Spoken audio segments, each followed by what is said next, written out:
Bienvenue à la Cité Royale, où la foi se renforce et la parole bâtit nos vies. Aujourd'hui, on plonge dans un enseignement vraiment fondamental, capital même. Les portes spirituelles, ces accès qui contrôlent nos destinées. Oui, c'est un sujet absolument essentiel. Et il faut le dire tout de suite, on ne parle pas ici de jolies métaphores, de concepts un peu poétiques. Non, ce n'est pas juste une image. Pas du tout, il s'agit de véritables points d'accès, de portails de contrôle en fait dans le domaine spirituel. Ces portes, elles déterminent ce qui entre et ce qui sort de nos vies, de nos familles, nos finances, tout. Et comprendre comment elles fonctionnent, c'est la clé pour reprendre le contrôle en quelque sorte. C'est la première étape, oui. Pour reprendre le contrôle de notre destinée spirituelle. Absolument. C'est vraiment l'idée de passer d'une vie qu'on subit à une vie qu'on choisit en Christ. Alors, commençons par cette idée très forte. Les destinées sont scellées ou, au contraire, libérées, au niveau de certaines portes. Et il y a différents types de portes. Exactement. Il faut voir ça comme des niveaux de gouvernement spirituel. Le premier est peut-être le plus fondamental, c'est ce qu'on pourrait appeler la porte temporelle. La porte du temps. C'est ça, la porte des temps et des saisons divines. Elle est liée à ce que la Bible appelle les moments kairos, les temps parfaits désignés par Dieu pour une action précise. On voit ça très clairement dans les Écritures.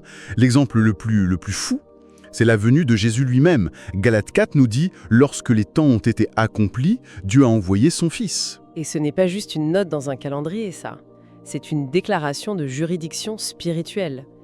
Ça veut dire que même le Fils de Dieu ne pouvait pas venir avant que cette porte du temps soit ouverte. C'est vertigineux quand on y pense. Totalement. S'il était venu un jour avant, le temps lui-même, en tant qu'entité, aurait pu dire non, la porte est fermée. Tu n'as pas l'autorisation d'entrer dans cette saison. Et donc pour nous, ça veut dire qu'il y a des portes temporelles pour tout.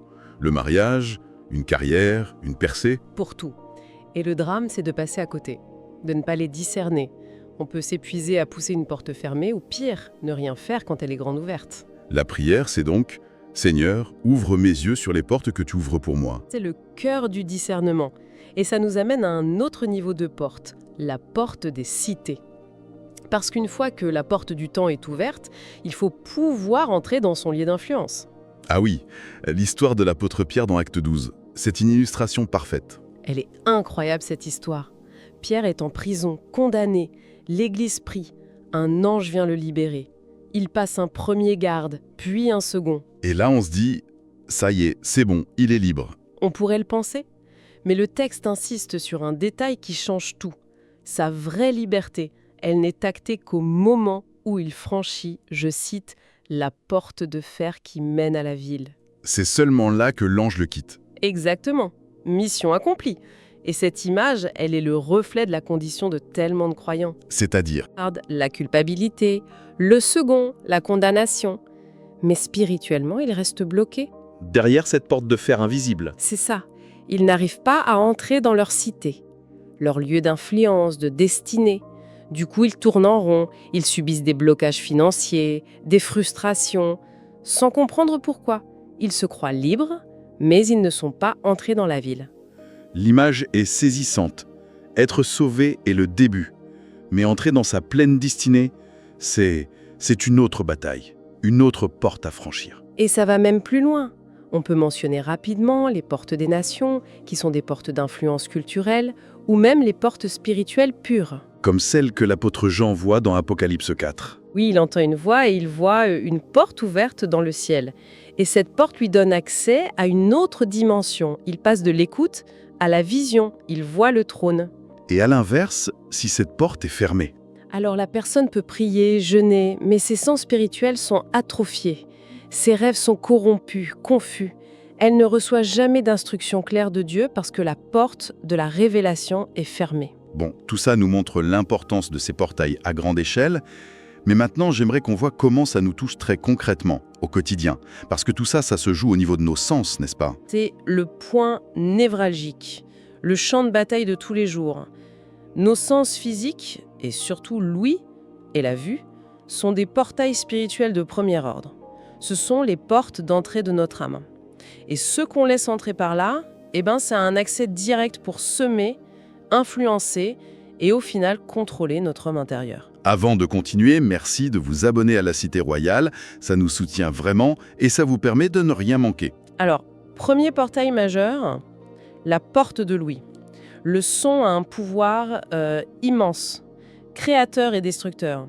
On le voit dans la Bible, dans 2 Rois 3, le prophète Élisée, il doit prophétiser, mais il est irrité, il est troublé. Il n'est pas dans la bonne disposition. Pas du tout. Et que fait-il? Il ne se force pas. Il dit « Amenez-moi un musicien ». Il a besoin de changer l'atmosphère. Précisément. Et le texte dit « Et comme le musicien jouait, la main de l'Éternel fut sur Élisée ». Le son n'a pas juste calmé ses nerfs, il a ouvert un portail. Il a créé une atmosphère spirituelle où la main de l'Éternel, l'onction prophétique, a pu venir sur lui. C'est exactement ce qu'on vit dans la louange. On peut arriver chargé, confus, et puis la louange commence, et si on s'y abandonne, quelque chose bascule. Les autres voix se taisent, et on entre dans une clarté où la voix de Dieu devient audible. C'est le principe divin. Mais l'ennemi ne fait que copier et pervertir ce principe. Il faut le marteler, la musique n'est jamais neutre, jamais. Elle transporte toujours un esprit. Toujours. J'ai une anecdote personnelle qui l'illustre parfaitement. Il y a des années, j'étais en voiture avec des amis. On allait à une soirée où, on le savait, on allait prendre de mauvaises décisions. L'ambiance était électrique et la musique qu'on écoutait, elle validait notre état d'esprit rebelle, quoi. C'était la bande-son parfaite pour une mauvaise destination. Exactement. Et à un moment, le Saint-Esprit me parle très clairement. Mais un chant de louange. J'ai obéi, j'ai changé la musique, et là, ce qui s'est passé a été radical. Qu'est-ce qui s'est passé? Un silence de mort est tombé. Un malaise palpable. L'atmosphère est devenue lourde, presque accusatrice. Pourquoi? Parce que l'esprit, transporté par la louange, était en conflit total avec l'esprit qui nous animait. C'était devenu incompatible avec la mission de la soirée. C'est une démonstration puissante du combat des atmosphères. Pour rester dans notre erreur, on avait besoin de cette autre musique. C'était impossible de continuer vers cette destination en écoutant cette louange. Et ce ne sont pas que des expériences personnelles, hein? Non, des artistes du monde le reconnaissent eux-mêmes. Absolument. Le témoignage de la rappeuse Cardi B est choquant de lucidité. Elle a admis que l'une de ses propres chansons activait des démons qu'elle avait tués. Ce sont ses mots. Elle disait en gros « Je ne veux plus être cette personne, mais quand j'entends ça, l'ancienne personne revient avec toute sa colère. » C'est une reconnaissance incroyable qu'une musique peut être un portail pour des influences sombres. Et ces influences nous suggèrent ensuite des pensées de colère, de luxure, de doute, et on finit par croire que ce sont nos propres pensées. C'est d'une gravité extrême. Et ce qui est vrai pour Louis, l'est tout autant, sinon plus, pour la porte des yeux. Ce qu'on regarde nous façonne.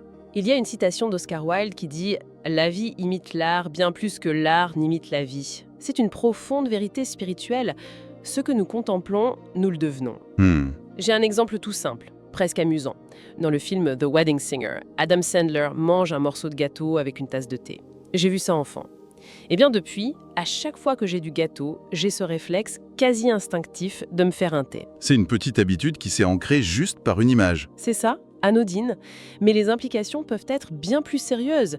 J'ai vécu une expérience qui m'a vraiment secouée après avoir vu le film Mange, prie, aime. Ah oui. J'étais dans une saison où je me sentais un peu En attente. stagnante. Et ce film, cette histoire de femme qui plaque tout pour se trouver, ça a touché un point sensible. L'inspiration qu'il a générée en moi était si puissante, si séduisante, que j'étais littéralement prête à abandonner la direction de Dieu pour ma vie. À ce point, À ce point. J'ai appelé ma mère, très sérieusement, et je lui ai dit « Ça y est, c'est décidé, je pars faire mon propre mange, prie, aime ». J'étais totalement convaincue. Je me souviens avoir dit à mon frère « Je ne sens même plus le goût de la nourriture, j'ai besoin de vraies pâtes en Italie pour ressentir la vie. » c'était une semence de mécontentement qui a germé d'un coup. Exactement. Et cette pensée, elle ne venait pas de moi. Elle avait été implantée. L'impulsion était si forte que la raison n'avait plus de... Plus de prise. L'émotion avait tout emporté. Divine.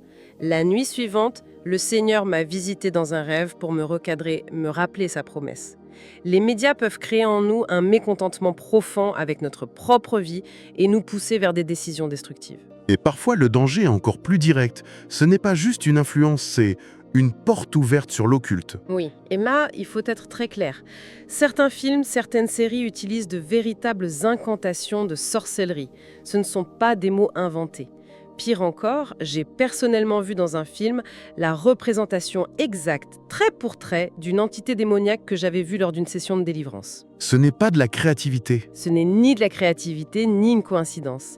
C'est une porte ouverte sur le monde démoniaque, présentée comme du divertissement. Face à ce constat, qui est quand même assez alarmant, la question que tout le monde se pose, c'est qu'est-ce qu'on fait? Comment on garde ces portes efficacement? La clé, ce n'est pas une liste de règles. C'est un partenariat constant, vivant, avec le Saint-Esprit. C'est développer son discernement. Quand le Saint-Esprit nous pousse à éteindre la télé, à changer de musique, l'obéissance doit être immédiate. Parce que la désobéissance a un coût. Un coup terrible. Chaque fois qu'on ignore sa voix, notre cœur s'endurcit. Notre capacité à l'entendre s'affaiblit. J'en ai fait l'expérience. Il y avait une série que je regardais, et j'ai senti clairement le Seigneur me dire d'arrêter. J'ai rationalisé, j'ai négocié, et j'ai continué. Et les conséquences? D'abord, après quelques épisodes, je ne sentais même plus la conviction d'arrêter.